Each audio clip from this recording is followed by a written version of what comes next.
오늘은 왜 우리를 주목하느냐라는 제목으로 사도행전 3장 11절부터 16절까지의 말씀을 함께 화면을 따라 봉독하도록 하겠습니다. 11절부터 봉독합니다.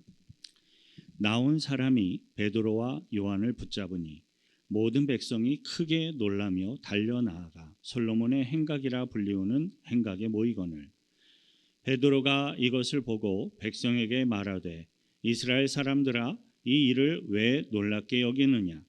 우리 개인의 권능과 경건으로 이 사람을 걷게 한 것처럼 왜 우리를 주목하느냐? 아브라함과 이삭과 야곱의 하나님 곧 우리 조상의 하나님이 그의 종 예수를 영화롭게 하셨느니라. 너희가 그를 넘겨주고 빌라도가 놓아주기로 결의한 것을 너희가 그 앞에서 거부하였으니 너희가 거룩하고 의로운 일을 거부하고 도리어 살인한 사람을 놓아주기를 구하며 생명의 주를 죽였도다. 그러나 하나님이 죽은 자 가운데서 그를 살리셨으니 우리가 이 일의 증인이라.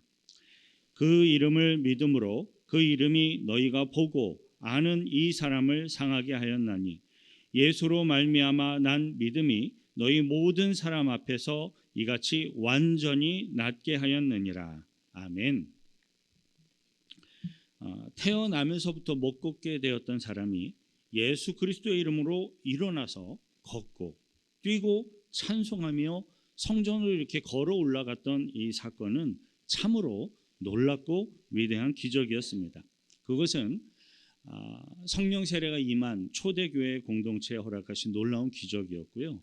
성령 세례와 함께 교인들의 수가 폭발적으로 늘어가게 되는 어떤 부흥의 신호탄과도 같은 기적이었습니다.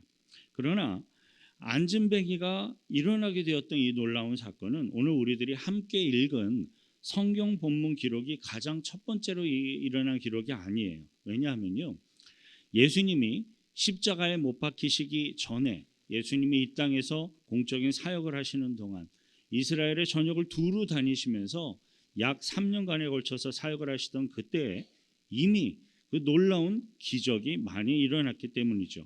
마태복음 11장 4절부터 5절 화면을 따라 함께 읽겠습니다. 예수께서 대답하여 이르시되 너희가 가서 보고 듣고 보는 것을 요한에게 알리되 맹인이 보며 못 걷는 사람이 걸으며 나병 환자가 깨끗함을 받으며 못 듣는 자가 들으며 죽은 자가 살아나며 가난한 자에게 복음이 전파된다 하라.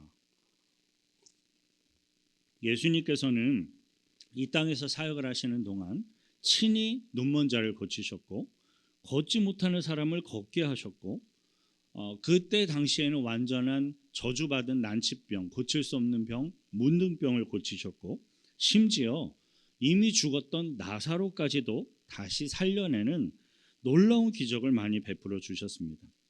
예수님께서 행하셨던 이 기적과 권능은 우리 인간들의 어떤 합리적인 이성과 생각으로 도무지 설명을 할 수가 없는 정말로 신비롭고 초자연적인 것임이 매우 분명합니다. 그럼에도 불구하고요, 우리 믿음의 성도들은요, 예수님께서 행하셨던 그 기적, 성경에서 기록하고 있는 예수님의 그 권능을 우리들이 믿고 받아들이는 데 있어서 크게 어려움을 느끼지 않습니다. 우주를 창조하신 하나님과 삼위일체 되신 예수 그리스도, 동일하신 예수 그리스도를 믿는다면 그분의 필요에 따라서 초자연적인 기적을 일으키고 권능을 행하는 것은 전혀 이상한 것이 아니기 때문입니다. 하지만 오늘 우리들이 함께 읽은 사도행전 3장에 기록되어 있는 나면서부터 걷지 못하게 된 자가 걸을 수 있게 된 이 기적은요, 우리 성도들에게 있어서 더욱더 특별한 의미로 다가오게 됩니다. 왜냐하면 이 사도행전 3장에 기록되어 있는 이 기적은 예수님이 이미 십자가에 달려 죽으시고 부활하시고 하늘로 승천하신 이후에 사도 베드로와 사도 요한을 통하여서 나타난 초자연적인 기적이기 때문입니다. 예수님이 직접 행하신 기적이 아니고 예수님의 말씀을 듣고 배운 예수님의 제자들 사도 베드로와 사도 요한을 통하여서 나타난 기적이기 때문이에요. 예수님은 아예 태어나면서부터 전혀 죄가 없으시는 정말로 거룩하신 하나님의 본체를 가지신 그러한 거룩한 분이셨죠. 하지만 사도 베드로, 사도 요한은요, 저와 여러분들처럼 태어나면서부터 죄의 문제를 갖고 태어나면서부터 죄 가운데 연약한 저와 여러분들과 동일한 사람이었습니다. 그런데 우리들과 저와 여러분들과 동일한 사람인 사도 베드로와 사도 요한을 통하여서 나면서부터 걷지 못하던 사람이 걷고 뛰고 하나님을 찬송하며 성전을 향하여 나아가게 되는 초자연적인 기적이 일어나게 된 겁니다. 그 놀라운 기적의 광경을 직접 경험하고 목격하였던 사람들의 반응이 바로 오늘의 본문 가운데 나타납니다. 본문 11절 다시 함께 있습니다. 나은 사람이 베드로와 요한을 붙잡으니 모든 백성이 크게 놀라며 달려나아가 솔로몬의 행각이라 불리우는 행각에 모이거늘. 가장 먼저 초자연적인 기적을 직접 경험했던, 고침을 받았던, 걷지 못했지만 이제는 걸을 수 있고 뛸 수 있게 되었던 이 사람의 반응은요, 사도 베드로와 사도 요한을 그냥 덥석 붙잡는 거였습니다. 자기가 어떻게 고침을 받게 되는지 몰라요. 무슨 일이 일어나는지 몰라요. 하여간 이 사람들이 나에게 뭔가를 했는데 내가 고침을 받게 된 거예요. 이 나면서부터 걷지 못했던 사람이 깨닫게 된 이것, 그것으로 인해 이 사람은 큰 충격을 받았을 겁니다. 태어나면서부터 평생토록 정말로 걸어본 적이 없었던 안진뱅이가 갑자기 걷고 갑자기 뛰고 고침을 받았으니 얼마나 좋았겠습니까? 사실 태어나면서부터 걷지 못하였다가 걸을 수 있게 된 이 사람은 정말로 갑작스럽게 자신에게 일어난 그 사실을, 초자연적인 기적을 정말로 이해할 수가 없었고요, 설명할 수도 없었을 겁니다. 단지 분명한 것은 이제는 자신이 걷고 있고 이제는 자신이 뛰고 있다는 사실입니다. 그리고 도무지 설명할 수는 없지만 자신에게 지금 일어난 그 기적은 그 사도 베드로와 사도 요한을 통하여서 자신에게 나타난 것임을 그 사람은 알고 있는 겁니다. 고침을 받은 그 사람은 너무나도 기쁘고 너무나도 고맙고 너무나도 감사해서 덥석 베드로와 요한을 붙잡았습니다. 아마 성경에서는 붙잡았다고 했지만 끌어안았을 것 같아요. 발이라도 붙들고 막 허그했을 것 같아요. 얼마나 기쁨으로 감사함으로 또 기쁨 가운데 그것을 나누고 싶었겠습니까? 그 다음으로 초자연적인 기적을 그 현장에서 직접 목격하게 되었던 수많은 사람들의 반응이 있는데요. 그것은 크게 놀라며 달려가서 솔로몬의 행각이라는 곳에 모여드는 것이었습니다. 반응이 좀 특이하죠. 솔로몬의 행각이라는 것은요, 예루살렘 성전이 있으면 예루살렘 성전 바깥 마당, 안뜰 말고 바깥 마당 동쪽에 햇빛과 비를 가릴 수 있는 지붕과 그 다음에 기둥만 있는, 벽은 없는 그러한 장소였습니다. 솔로몬 행각은 그 당시에 랍비들이 율법을 강론하며 각종 집회를 가졌던 장소였다고 합니다. 그리고 솔로몬 행각은 예수님이 직접 설교하시며 말씀을 가르치시던 장소이기도 해요. 요한복음 10장 23절부터 25절 함께 있습니다. 예수께서 성전 안 솔로몬 행각에서 거니시니 유대인들이 애워싸고 이르되 당신이 언제까지나 우리 마음을 의혹하게 하려 하나이까? 그리스도이면 밝히 말씀하소서 하니 예수께서 대답하시되 내가 너희에게 말하였으되 믿지 아니하는도다. 내가 내 아버지의 이름으로 행하는 일들이 나를 증거하는 것이거늘. 솔로몬 행각은 성령 세례 이후에 복음이 본격적으로 증거되기 시작하였던 초대교회의 초창기 시기에 성도들이 또 자주 모이던 집회를 갔던 장소이기도 해요. 예수님이 그곳에서 말씀을 하셨던 장소이기도 하고, 초창기의 성도들, 아직 본격적인 박해가 일어나기 이전에 초창기의 성도들이 그곳에 모여서 집회를 갖고 말씀을 나누던 장소이기도 합니다. 사도행전 5장 12절 또 함께 있습니다. 사도들의 손을 통하여 민간의 표적과 기사가 많이 일어나매 믿는 사람이 다 마음을 같이하여 솔로몬 행각에 모이고. 이상의 성경 구절들을 이렇게 종합을 해보면 솔로몬 행각이라는 이 장소는 비교적 쉽게 누구든지 원하는 사람이 있다면, 합당하다 판단되는 사람이 있다면 비교적 쉽게 그곳에 가서 강론을 하며 집회를 가질 수 있는 공개적인 장소였다라는 것을 알 수가 있습니다. 따라서 오늘 본문에서 안진뱅이가 걷고 뛰는 이러한 초자연적인 기적을 목격하게 되었던 군중들이 갑자기 달려나아가며 솔로몬 행각으로 모였다라는 이 사실은 사도 베드로와 사도 요한으로부터 어떤 강론을 듣기를, 가르침을 듣기를, 말씀을 듣기를 간절히 원한다라는 그러한 의미였습니다. 수많은 사람들은 사도 베드로와 사도 요한이 초자연적인 기적을 베푼 것이라고 생각을 했고, 솔로몬 행각으로 달려들어서 그곳에 모여서 사도 베드로와 사도 요한을 그 안에 모셔다 놓고 자신들에게 정말로 어떤 가르침을 줄지를 기대하며 이렇게 주목하며 쳐다보고 있는 겁니다. 사도 베드로와 요한의 입장에서 이제 좀 생각을 해보겠습니다. 사도 베드로와 요한은 수많은 사람들의 시선이 갑자기 자신들에게 집중되고 주목하고 있는 것을 보게 됩니다. 군중들은 베드로와 요한이 안진뱅이를 고친 것이다라고 오해하고 있다라는 것을 사도 베드로와 요한이 비로소 이제 깨닫게 됩니다. 그때 베드로가 사람을 향하여서 말하기 시작합니다. 오늘 보면 12절이에요. 베드로가 이것을 보고 백성에게 말하되 이스라엘 사람들아 이 일을 왜 놀랍게 여기느냐? 우리 개인의 권능과 경건으로 이 사람을 걷게 한 것처럼 왜 우리를 주목하느냐? 왜 우리를 주목하느냐? 여기에 사도 베드로와 사도 요한의 탁월한 겸손과 겸허와 믿음이 있습니다. 왜 우리를 주목하느냐라고 이렇게 말하였는데요. 저와 여러분들이 그 사도 베드로와 사도 요한의 위치였다면 이렇게 말할 수 있었을까? 우리는 한번 고민해 볼 필요가 있습니다. 만일에 누군가가 정말로 사도 베드로와 그 사도 요한의 상황에 놓이게 됐다면요, 평범한 보통의 대부분의 사람들은 그냥 어영부영 얼버무리며 사람들의 관심, 사람들의 환호를 즐기면서 웃으면서 뿌듯해하면서 넘어가게 됐을 겁니다. 대부분의 사람들은 굳이 사람들이 자기가 오해한 것을 적극적으로 긍정하지는 않지만 그렇다고 해서 자신을 향하여 관심을 갖고 자신을 향하여 칭송하며 환호하고 있는 그러한 사람들의 잘못된 오해를 굳이 거부하려고 하지도 않는 것이죠. 왜 그럴까요? 왜 우리 사람들은 그럴까요? 왜냐하면요, 나 자신을 향한 많은 사람들의 관심, 많은 사람들의 어떤 환호, 그것은 태어나면서부터 우리들이 갖고 있는 본질적인 교만함의 욕구를 너무나도 자연스럽게 이렇게 잘 따라가는 것이기 때문에 그래요.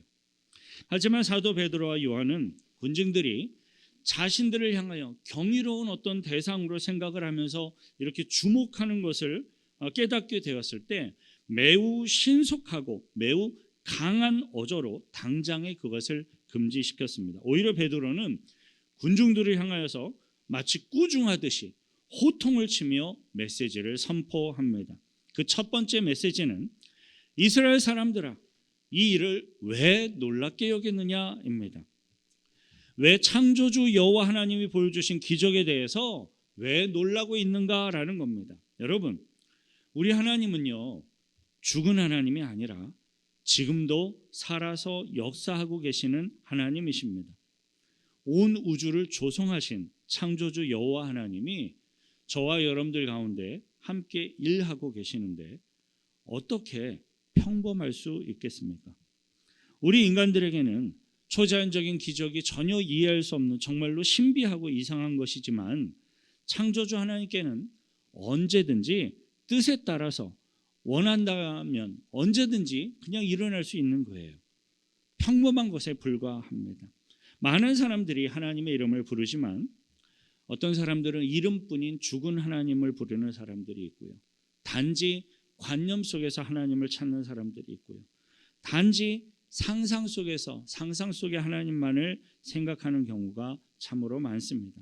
그러나 저와 여러분들은 과거에도 그리고 현재에도 역사하시고 말씀하시고 응답하시며 앞으로 미래에도 영원히 저와 여러분들의 삶을 주관하며 인도하시는 살아계신 창조주 여호와 하나님을 믿고 예배하시기를 축원드립니다. 둘째 메시지는 개인의 권능과 경건으로 이 사람들을 걷게 한 것처럼 왜 우리를 주목하느냐라는 말이에요. 인간의 이성으로 이해할 수 없는 안진뱅이가 일어나고 걷고 뛰어갈 수 있는 이 기적, 베드로와 요한이 자신들이 한 것이 아니다라고 아주 강경하게 표현을 합니다. 과정들을 한번 되짚어 보겠습니다. 베드로와 요한은 성전 미문에 앉아서 구걸하고 있는 안진뱅이를 보게 되었고 불쌍히 여기면서 그를 도와주기 위해 우리를 보라라고 말을 했습니다. 그리고는 자신들에게 무언가를 구할 수 있을까 하고 이렇게 베드로와 요한을 쳐다보고 있는 그 안진뱅이를 향하여 정말로 이제는 베드로가 요한이 금과 은은 내게 없지만 나사렛 예수 그리스도의 이름으로 일어나 걸으라라고 말을 했습니다. 그리고 오른손을 잡아서 일으켜 세웁니다. 그렇게 하자 곧 태어나면서부터 한 번도 걸은 적이 없었던 그의 발에 힘을 얻고 그가 일어나서 걷고 이제 뛰고 하나님을 찬양하며 예배하는 겁니다. 태어나면서부터 걷지 못하는 사람을 일으켜서 세워서 걷고 뛰게 한 사람은 누굽니까? 분명 사도 베드로와 사도 요한이었습니다. 그리고 태어나면서부터 단 한 번도 걷지 못하다가 이제 걸을 수 있고 뛸 수 있도록 치료받은 그 사람은 너무나도 감사하고 감격해서 사도 베드로와 요한을 덜썩 붙잡았습니다. 그리고 이러한 놀라운 광경들을 다 직접 목격하고 있던 수많은 사람들도 사도 베드로와 사도 요한을 지금 주목하고 있는 거예요. 정말로 겉으로 보기에는요, 베드로와 요한이 기적을 행한 것처럼 보입니다. 그러나 성령의 인도하심을 따라 놀라운 기적을 행하였던 사도 베드로와 사도 요한은 그 기적을 행할 수 있도록 허락하신 권세자는 자신들이 아니다라는 사실을 너무나도 이미 잘 알고 있었습니다. 비록 그들의 눈에 보여지는 것은 사도 베드로와 사도 요한을 통하여 기적이 나타난 것이지만 실제로는 십자가에 죽으시고 부활하셔서 성령을 통하여 역사하고 계시는 우리 예수 그리스도께서 행한 것이었습니다. 이제 사도 베드로와 요한은 군중들을 향해 아주 단호하게 호통을 칩니다. 이 기적은 우리들이 행한 것이 아니다. 예수 그리스도께서 행한 것이다 라는 거예요. 본문 16절을 함께 읽겠습니다. 그 이름을 믿음으로 그 이름이 너희가 보고 아는 이 사람을 성하게 하였나니 예수로 말미암아 난 믿음이 너희 모든 사람 앞에서 이같이 완전히 낫게 하였느니라. 예. 태어나면서부터 걷지 못한 사람을 완전히 낫게 한 건 베드로와 요한의 어떤 경건의 능력이 아니라 예수 그리스도로부터 말미암아 난 믿음이 그를 낫게 한 것이다 라고 설명을 해요. 자, 그렇다면 예수 그리스도로 말미암아 난 믿음, 그것이 무엇을 의미하는 것인지 구체적으로 우리들은 묵상하며 배울 필요가 있습니다. 예수 그리스도로 말미암아 난 믿음을 본문 16절에서 자체적으로 설명하기를 그 이름을 믿음으로 그 이름이 너희가 보고 아는 이 사람을 성하게 하였나니 라고 설명을 하고 있어요. 예수 그리스도를 아는 믿음에 대해 부연 설명을 하고 있는 내용이 바로 16절 앞부분에 그렇게 나오고 있습니다. 이름을 믿음으로 그 이름이 너희가 보고 아는 이 사람을 성하게 하였다. 예수 그리스도의 이름이 이 사람을 고치게 하였다라고 설명을 하고 있는 거죠. 그런데 이 본문 16절 앞부분의 설명만을 갖고 그것만을 듣고 이해하는 분들에게는 종종 오해가 발생을 하기도 합니다. 가령 예수 그리스도라는 그 이름 자체에 모든 권세와 모든 능력이 다 있는 것으로 생각을 하며 오해를 하는 겁니다. 또는 소설 속에 나오는 어떤 산 신령이 주문을 외우면 기적이 일어나는 것처럼 예수 그리스도의 이름 그 자체에 어떤 신령한 권세와 능력이 있어서 그 이름을 외우면 하나님의 권세와 능력과 기적이 나타난다라고 오해를 하는 것이죠. 실제로요, 어떤 사이비 종교 단체에서는요, 이 말을 그대로 옮기기는 제가 싫어서 조금 바꿀게요.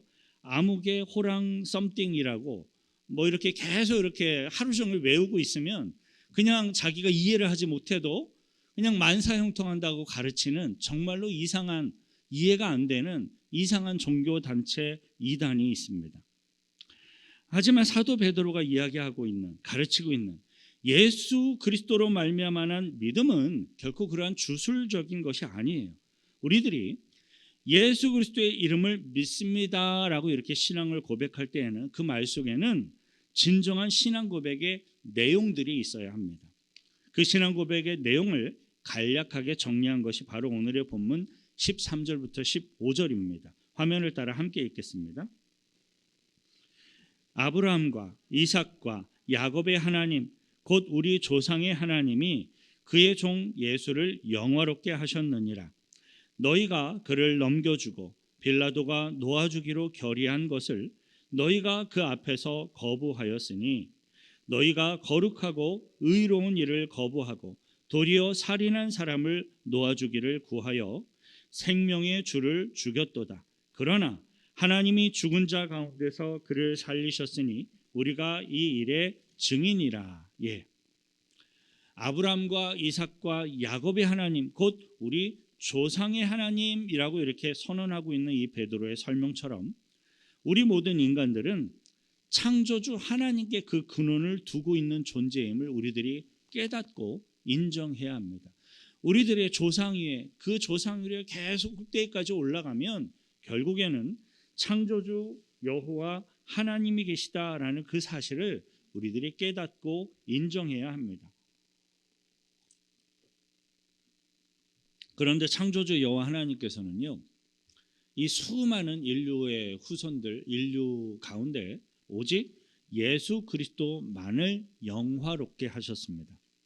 하나님의 아들 되시는 예수님만이 여호와 하나님으로부터 영화롭게 되심으로써 구원자이신 그리스도로서 세움을 받게 되셨습니다. 왜냐하면 창조주 여호와 하나님과 처음부터 태초부터 삼위일체 되신 예수님만이 모든 인류의 죄악을 영원토록, 과거로부터 현재 그리고 미래에 이르기까지 영원토록 모든 인류의 죄를 대속하실 수 있는 유일한 분이시기 때문에 그래요. 영원하신 예수 그리스도께서 십자가에 달려 죽으심으로써 인류의 모든 죄를 영원히 대속하신 것은 하나님의 놀라운 섭리 가운데 운행되고 성취되어진 것이었습니다. 하지만 죄가 전혀 없으신 예수 그리스도를 실제로 끌어다가 십자가에 못 박아서 죽인 것은 이스라엘 백성들의 죄악이었습니다. 그리고 그 죄의 값은 사망이었습니다. 베드로가 그렇게 얘기해요. 너희가 생명의 주를 죽였도다 라고 선언을 합니다. 그렇게 함으로써 자신의 동족인 이스라엘 백성들이 하나님께서 영화롭게 하신 예수 그리스도를 죽이는 악한 범죄를 저질렀다라는 것을 매우 분명하게 지적을 합니다. 그 이야기를 들은 동족들을, 이스라엘 사람들 마음이 어땠을까요? 뜨끔하고 죄악을 깨닫는 사람들은 회개할 것이고 정말로 하나님 앞에 송구스러워 어찌할 바를 몰랐을 겁니다. 베드로도 알았겠죠. 그런데 그 얘기를 아주 강조해서 명확하게 선포하며 이야기를 합니다. 왜냐하면 필요하기 때문에 그래요. 나의 죄악을 깨닫고 나의 죄악을 내가 그렇게 죄를 지은 죄인입니다라고 이렇게 인정하며 회개하는 것만이 그 죄를 용서받을 수 있는 유일한 길이고 유일한 방법이기 때문입니다.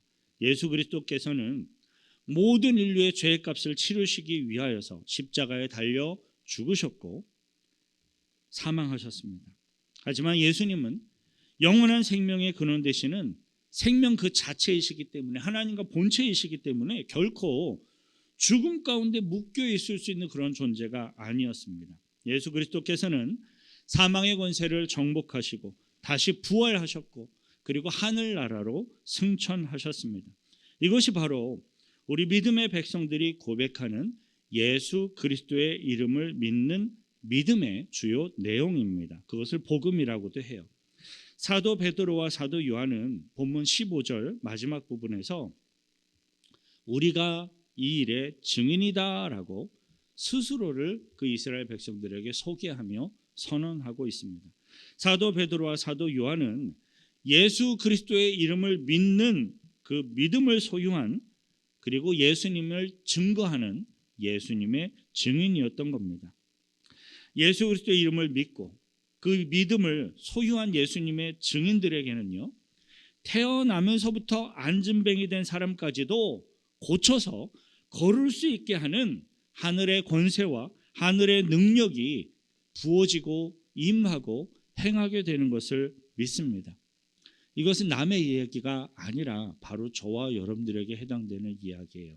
예수 그리스도를 믿었습니까?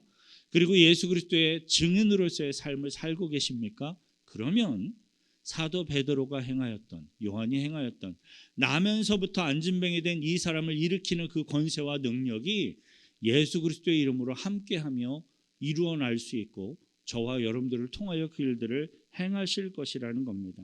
사랑하는 성도 여러분, 저와 여러분들에게는 사도 베드로와 사도 요한처럼 예수 그리스도의 이름을 믿는 그 믿음이 충만하게 있기를 바랍니다. 그리고 저와 여러분들에게 허락하신 예수 그리스도의 이름을 믿는 이 믿음을 만방의 사람들에게 증거하며 선포하는 예수님의 증인들로서 살아가게 되시길 바랍니다. 충성된 하나님의 일꾼들로서 예수 그리스도의 십자가 복음을 증거하며 살아가는 자들에게는요, 이 땅의 삶 가운데에도 하나님의 축복을 누리고 그 축복을 증거하며 살아가게 될 줄 믿습니다. 그런데 여러분, 혹여나 하나님의 축복을 많이 주셔서 우리들 가운데, 우리들의 자녀들 가운데 많은 사람들로부터 관심을 받고 많은 사람들로부터 칭송을 받고 환호를 받게 되는 세상적인 어떤 복을 누리게 될지라도 그것의 마음의 중심까지 빼앗기는 일들은 없기를 바랍니다. 저와 여러분들은 우리들의 마음과 생각을 유혹하는 세상적인 유혹을 향하여서 왜 우리를 주목하느냐라고 호통을 치며 오직 예수 그리스도께 영광 돌려드리는 그러한 삶을 살게 되시길 축원드립니다. 예수 그리스도의 십자가 복음을 전하며 부활하신 예수 그리스도의 증인으로서 세워진 사도 베드로와 사도 요한처럼 오직 충성된 예수 그리스도의 증인으로서 살아가시길 축원드립니다. 같이 함께 기도하실 때 하나님, 진정한 믿음 주시고 성령 충만케 하시고 증인으로서 살 수 있도록 마음도 생각도 능력도 허락하여 달라고 같이 기도하겠습니다. 혹여나 주님, 안진뱅이를 일으켜 세운 이러한 믿음이 나에게 없다라고 느끼는 분들이 혹여나 계십니까? 우리 모든 성도들에게 동일하신 예수님을 믿게 하시고 그 예수님의 권세와 능력을 우리들의 생각으로 제한하지 않도록 지켜주시고 우리들을 통하여서 주님의 일들을 이루어 달라고 같이 함께 기도하겠습니다. 거룩하신 구 주의 하나님 아버지요, 이 땅의 삶을 통하여 우리들에게 복 주시며 하나님을 향하여 닮아갈 수 있도록 훈련을 시켜주시고 예수 그리스도의 복음을 증거하며 선언하는 주의 백성들로 살게 하심에 감사드립니다. 근데 여기에는 놀라운 하나님의 축복과 권세와 능력이 함께 있는 것을 오늘 배웠습니다. 사도 베드로와 사도 요한은 예수님처럼 태어나면서부터 죄가 없는 거룩한 자가 아니었음을 우리는 확인하였습니다. 우리들과 동일한 성정을 가진 동일한 사람들이었고 동일한 주의 제자들이었지만 그들이 예수 그리스도를 믿는 믿음으로 행할 때 그 믿음 가운데 예수 그리스도의 권세와 권능이 기적이 함께하였고 그것을 통하여 예수 그리스도의 복음을 증거하며 열매를 거두게 하였던 것을 믿습니다. 우리 또한 그러한 믿음의 삶을 살기를 원하오니 우리들에게 믿음을 주시고 더 큰 믿음을 주시고 풍성한 믿음의 열매, 구원의 열매를 주님께 올려드릴 수 있도록 도와주옵소서. 하나님 아버지, 예수 그리스도의 이름을 믿는 믿음이 지금 기도하는 우리 모든 심령 위에 충만하게 채워지고 그리고 굳건하게 세워지기를 간절히 소망합니다. 능력 있게 예수 그리스도의 십자가 복음을 증거하는 증인으로서의 삶을 살게 하옵소서. 사도 베드로와 요한처럼 겸손하게 하시고 겸허하게 하시고 충성된 성품과 믿음을 주셔서 나의 자랑을 드러내는 자들이 아니라 하나님의 뜻을 이루어가는 삶을 살아갈 수 있도록 인도하여 주옵소서. 우리를 구원하신 예수 그리스도 이름으로 기도하옵나이다. 아멘. 지금도 우리들과 함께 하시며 일을 행하시는 주님의 은혜 앞에 감사의 박수로 영광 돌려드리겠습니다. 아멘.